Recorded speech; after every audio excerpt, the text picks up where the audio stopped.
Hi everyone. So, further to the last video that I posted about my experiences growing up with a mentally ill parent, I wanted to do a video about, I guess, the impacts of trauma and the consequences of child abuse, which is things that I'm, I guess, gradually coming to terms with now that I've identified that those are things that I've experienced for myself.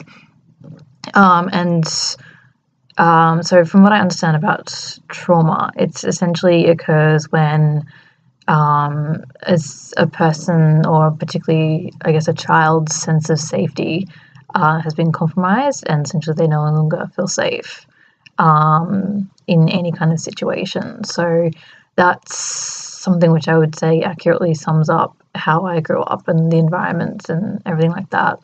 But most recently, it's been, I guess, acknowledging that the way I was treated in my childhood and in my family environment was, in fact, a form of child abuse, which is something that I've been always kind of hesitant or like really shy to identify it as such, because I feel like the label of abuse is such a heavy thing, and it always, at least from my awareness of it, it's always been connected to things predominantly around physical or sexual trauma, abuse. And that's, I guess, in some ways, I guess you could put it as fortunate that that's not my particular experience. But having said that, that's not to trivialize the impact of psychological and emotional abuse, which is, from my research that I've done, is essentially what I experienced and what I dealt with growing up. And so as a result of the way that I was raised in a family where my mother just wasn't able to fully care for me, I was essentially given responsibilities that would normally be reserved for an adult.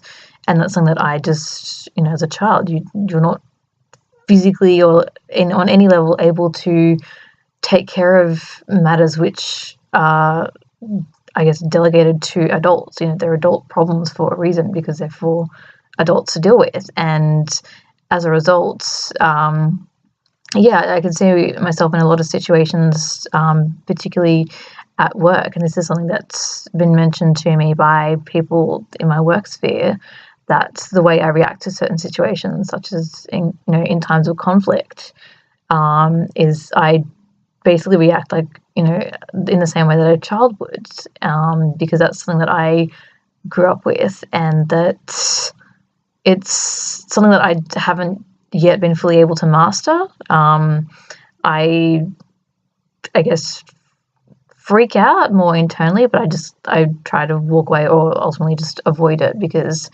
I just don't cope well in those situations. And that's something that's definitely been brought to my attention. I am a lot more aware of it than I have been previously. But I guess it's just a matter of actually openly acknowledging it and then finding ways to move forward and to be able to cope better in those situations. But I think ultimately it comes down to, just, and the purpose of this video is to talk about the role, or like my experiences with trauma and with the forms of child abuse that I dealt with as a child, obviously. And how that's kind of impacted me. So I was always, I guess, criticized. Always felt like nothing I ever did was good enough. I was always made to feel less than. My confidence was always undermined. It was always a case of, anytime I ever had a doubt about something, instead of being, having people around me that would encourage me to just, go for it and, give me a helping hand, or, to learn for myself, I was always led to believe that, I was going to make the situation worse, or that I wouldn't be able to do it, or all these limiting things that I was told have kind of impacted me up, even to this day. But there's things that I'm trying to work through now, because I want more for my life. I want better for my life. And it started to occur to me just recently that because one of my dreams ever since I was, I'd say, 11, 12, thereabouts, I wanted to pursue acting, modeling, all that kind of thing. And I've gradually started building up a modeling portfolio. I've dabbled here and there, like really amateur acting productions, but that's something that I wanted to kind of explore further. But I was always told, or I guess almost actively discouraged from pursuing that by my family. It was very much like, no, you're not talented enough, you can't do this, it's a very unstable profession, which I get that the instability of it, that's a reality. But I guess in some ways it doesn't have to be. It's more a case of if you can find a way to support yourself.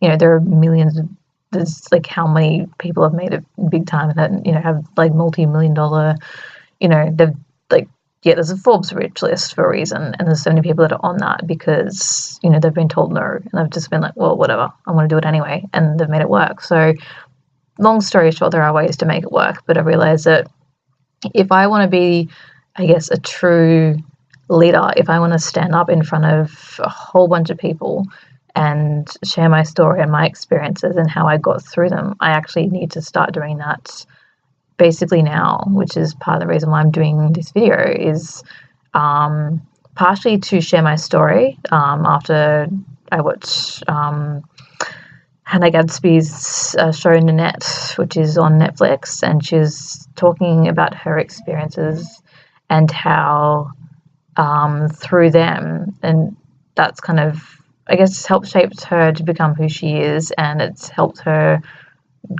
I guess, grow and develop as a person, all that kind of thing. But ultimately, the biggest take home from that was that she would have loved to have had someone share the story that she's sharing of her life, just so that she knew that she wasn't alone, and that there was someone else who had been through that.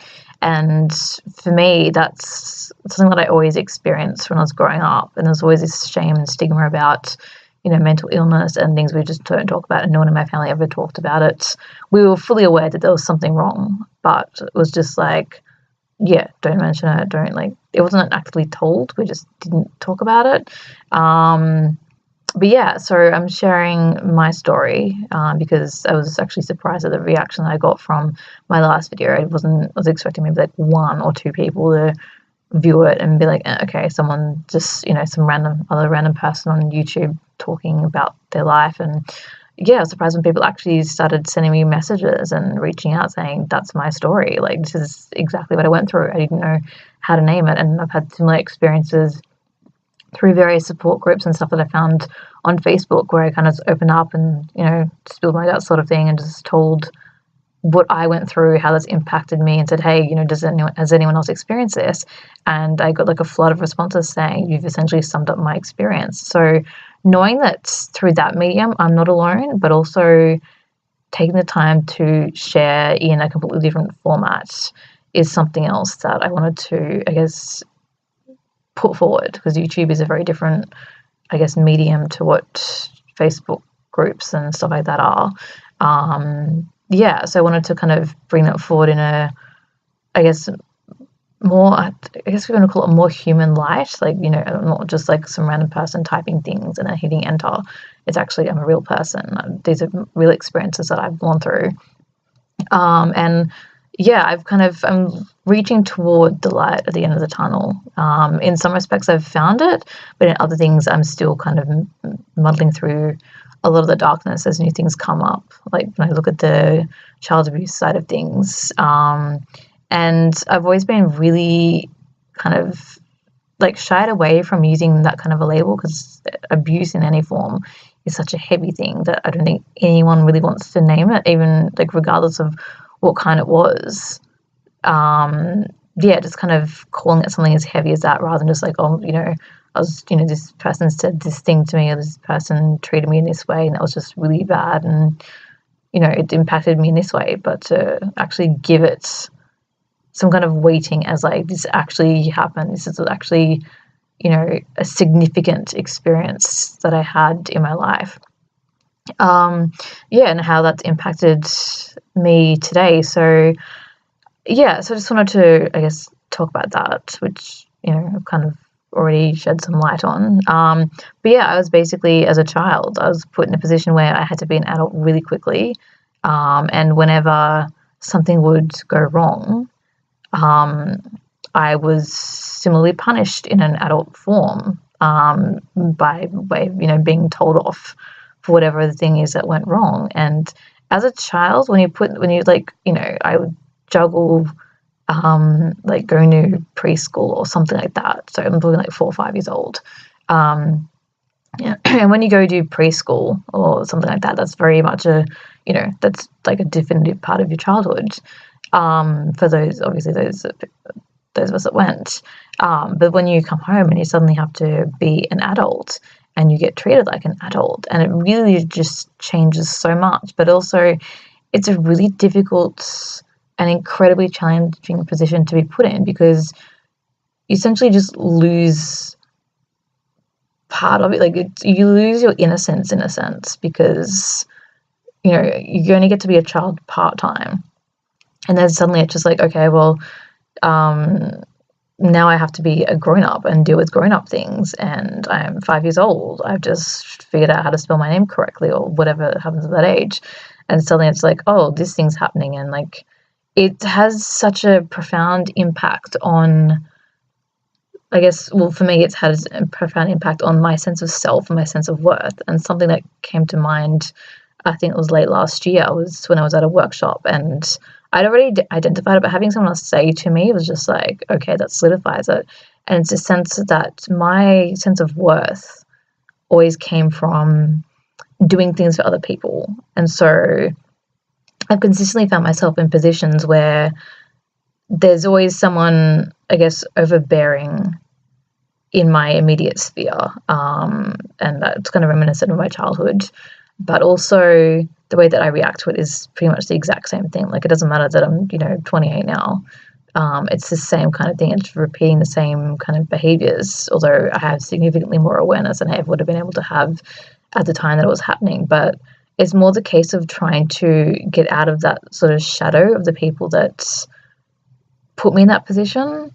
It's not about laying blame. It's about giving space and honoring the story of my life and my experiences, and saying, yes, this did happen.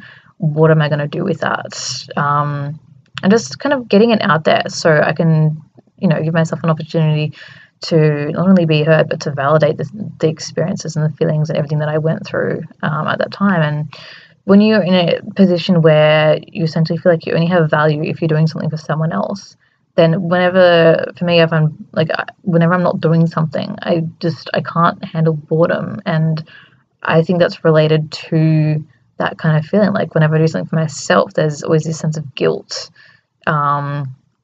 because I'm doing something for me, and it's just like, well, I grew up feeling invisible. So for me, it's just like, I can't possibly be doing this thing for myself, because I'm not doing it for someone else, and that seems bad and wrong. That's not how I've been, I guess, conditioned or trained to behave. So in addition to kind of living my life for other people, it's always been a case of where, if anything, whenever I needed some kind of support or guidance, the people that I would turn to would essentially kind of, they take that away from me. Like, I'd be going to someone saying, look, I have this issue, I need you to give me comfort. I need you to give me all these basic nurturing kind of things. And instead of getting that, I would have, that sense of worth, that sense of whatever it was that I was looking for, I would have that taken away, and I'd have that rubbed back, and I'd have that, the person saying to me, like, just doubting me further, or they'd go and immediately dump all their problems onto me, and I'd be like, I just needed a hug. And their response would be like, oh, like, well, there's all this other stuff in my life happening. Like, you're the only person I can talk to. I'm going to give this all to you to deal with. And it's just like, but I just wanted a hug. And suddenly I'm being held responsible for someone else's emotional baggage, and I'm a kid. Like, this is not what I wanted in response. But there's always this feeling of like, if I didn't do that, if I wasn't that kind of shoulder to cry on, and I didn't have all this baggage heaped on me, then I'd be doing something wrong, because I was never taught boundaries. I was never taught that I'm allowed to say no. And that's something that now, only in the past, I guess, only probably in this year alone, like the past couple of months, have I actually started being like realizing like, yeah, I'm an adult now. I can say no and not be afraid of what someone's going to say or how they're going to react, because how they react is not my responsibility. I don't need to take care of them. I don't need to do all the things that I used to believe that I had to do, because, yeah, that's the reality of the situation. Is I was put in a position where I was made to feel like that's my lot in life. That's what I have to do. But the whole thing is that I don't. And that's something that I'm still struggling to come to terms with. It's like old habits die hard, and, knowing that I can, go off and do these kind of wonderful, crazy things that I want to do. It's such like it's an unfamiliar territory, but it also leaves this sense of guilt. Like, but I wasn't allowed to do that as a child. Like, how can I possibly do that now? Even though, I've got like, I have like a lot of, legal things under my name. I've got like I've got my own place, I've got my own car, I've got a job, I'm in uni, all that kind of stuff. That's, it's things that you can't really do or have as a minor in a lot of cases. But I do have those. And so it's like physically and like on paper, I'm an adult, but there's still some part of me that's always kind of holding back and being like, well, I can't do that because I'm afraid of what, this person or that person is going to say, and that's going to result as of like my childhood programming. So that's been one of the biggest and I guess most emotionally and psychologically debilitating things that I've had to kind of come to terms with, is to label it for what it was and to know that it wasn't right for me to be treated that way. And it's up to me how I want to move forward with that. But I think more importantly, it's not about, I guess, laying blame on the people that made me feel that way. It's about acknowledging, and in some ways I do kind of feel like it's a cop-out answer to say, like, they were doing the best they could, but in reality, that's essentially what everyone is doing. Like, had I known this, the things that I know now, like 10 years ago, my life would probably be in a completely different place, or at least I would hope so. But that's the thing, you can't know until you know, if that makes sense. But yeah, so as a child, I had a lot of my self-worth, my self-esteem, like everything like that was kind of altered, or in some way it was taken away from me, to the point where even now I constantly doubt myself, and it has a huge impact in so many different areas of my life. But that's part of the reason why I wanted to make this video, and now that I'm kind of letting it all sink in and trying to figure out what I want to do with that. I'm now kind of heading towards a point where it's just like, well, if I want to live the life that I really want for myself, and I've wanted for a really long time, but I've just made so many excuses about, then it's up to me to kind of deal with everything in a way that, I guess, best benefits not just myself, but I guess everyone else involved. Like, going back and, laying blame on the people that hurt me, the people that used me, the people that did all these things to me. I mean, it may make me feel better for a little while, but at the end of the day, it's just, it's like if you've, something I was thinking about today is, if you've been shot or wounded by someone, you can go and get medical assistance, and, if it's a bullet, like, get them to take the bullet out and start the healing process. Or you can run after the person and be like, how dare you shoot me? Like, what were you thinking? And all that kind of stuff. And then if you, like, then you end up dying or whatever. Like, it's that kind of case. Like, the damage has been done. Shaming or, laying blame on the person that inflicted the damage. It may help. Well, I'm sure it'd help the healing process in some manner, but it won't do all of the healing for you. And that's something that I'm trying to kind of come to terms with, because partially because I've, against the fear, I guess, conflict and confrontation, and standing up and saying, hey, you actually hurt, like, this thing that you did hurt me, and knowing that the person who did that to me, or the people that were responsible, like, I know that they wouldn't have treated me the way that they did because they thought it was fun, or because they thought it was a good idea, or whatever it is. It was just a matter of, this is what the situation is. They were doing the best they could, and in some ways, the way that I grew up has been a huge part of who I am today.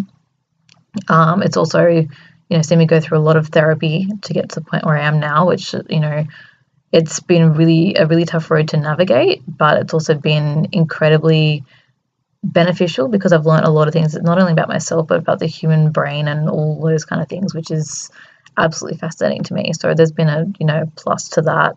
But yeah, so I guess this video is basically, me sharing my experiences, and, I'm not like, I feel like there's so much talk about physical abuse, sexual assault, like anything that's done to a person physically. That's what I always considered abuse to be. So when I always looked at my experiences, it was always like, well, this can't be abuse in any form because it's just people being mean to me and whatever. And then to have people actually say to me, no, actually this is a form of abuse. It's just like, I guess, the lesser known psychological and emotional abuse, and being constantly criticized, being constantly put in the position where you aren't being given or shown any kind of love, any kind of nurturing, any of the basic, I guess, necessities that you need to become a healthy, thriving adult. I would say, from what I've read, that is essentially some form of abuse where, you're being, I won't say manipulated. I'm sure in some cases it is a manipulation of sorts, but for me, I think it's just a case of, I was, I guess, in a vulnerable sort of state, but also I understood what was happening in my situation, in terms of I had awareness of it. And so that kind of made me a target for the way that I was treated, because like once one person starts and like calling you names and, being critical and all these kind of things, then it leads a gateway for, everyone else to be like, well, okay, well, this person can do it, and they're not objecting, not reacting or whatever. That means that I can do it too.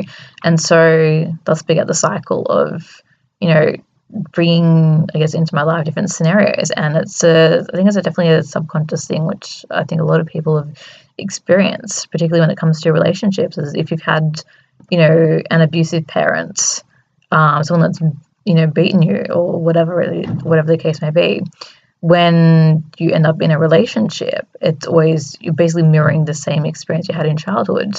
There are some people who are lucky enough to break out of the cycle early on, and somehow manage to not get into a relationship with someone who's a direct mirror of their abusive parent, or the parent that didn't give them whatever they, dearly needed at whatever age it was. But I think for a lot of people, and this is something that's, I'll probably talk about in another video, but I think for a lot of people, it's about mirroring the same circumstances that you know so well. And so for me, I've heavily avoided being in relationships, out of absolute fear that I'm going to recreate the environment that I grew up in. And that's something that's the last thing that I want. So it's kind of just easier to not get in a relationship. But having said that, I am severely depriving myself of something that I've wanted for maybe half my life now. And so that kind of doesn't seem fair to myself, which is another reason why I wanted to bring up this video again, because I'm sure there's a lot of people out there that can relate to my story. But yeah, it's just bringing light to it and saying that, there's other stuff that still, deserves to be brought to light and still deserves merit. And me still feeling self-doubt, me still questioning myself, me still being afraid that people are going to, when I say come after me, but just react really badly, and that I'm going to just freak out when that happens.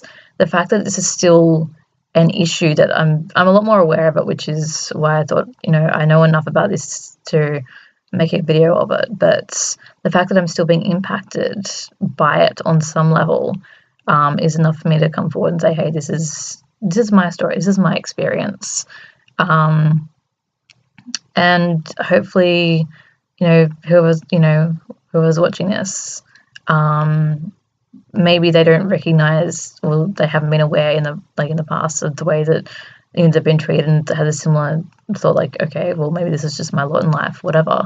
But I think since I've kind of started coming to terms with the fact that, being put, as I said, in a position where I'm essentially being treated as an adult and dealing with adult things, it is a form of child abuse, and it's not, and that's kind of just, I guess, stating it, plain and simple. Even though, of course, the subject of abuse is not a plain and simple subject, but to put it in in the sake of this video, and to give it a name so it can be dealt with and processed and healed accordingly, that's kind of what it is, or at least what I've come to know of it as. So yeah, so I just wanted to talk about that, because I'm kind of just sick of it not so much defining me, but having such a big impact on my life, and repeating the same, I don't want to say mistakes, but the same situations, and finding myself in them and being frustrated that I'm being treated the same way that it was over and over and over again, when I have greater awareness of the whole thing now. And I'm well within my rights to stand up and say, no, I don't want to be treated this way. No, you can't talk to me like that. Just flat out no. Like, I have boundaries, and being able to have enough sense of self, and to, I guess, show myself enough love, care, and consideration, respect, and to know that I'm worthy and deserving of being treated better than I was in the past, because I didn't have any of the things that I just mentioned at the time, or at least I didn't have awareness that I could have them. So just standing up and saying, no, this isn't okay to be treated this way. I refuse to be treated this way. And to not so much, I guess, negotiate with the person, but just to stand up and bring awareness to them as well whenever I find myself in the same situation. And just to say, look, I was treated this way. I understand why I react the way that I do. I understand that this is, as bad as it sounds, a familiar situation for me to be in. But that doesn't mean that I need to continue having it that way, because, the universe brings you lessons. So, it's the same situation over and over again, so you can learn your lesson. And it's going to keep happening unless I do something different this time. So I guess this is my point of difference. So yeah, so that's kind of a long-winded, I guess, window into what I experienced, and yeah, I just thought I'd share that. So yeah, if you want to reach out and connect with me, tell me about your experiences, commiserate over mine, whatever, feel free to leave a comment or send me an email, or yeah, thank you.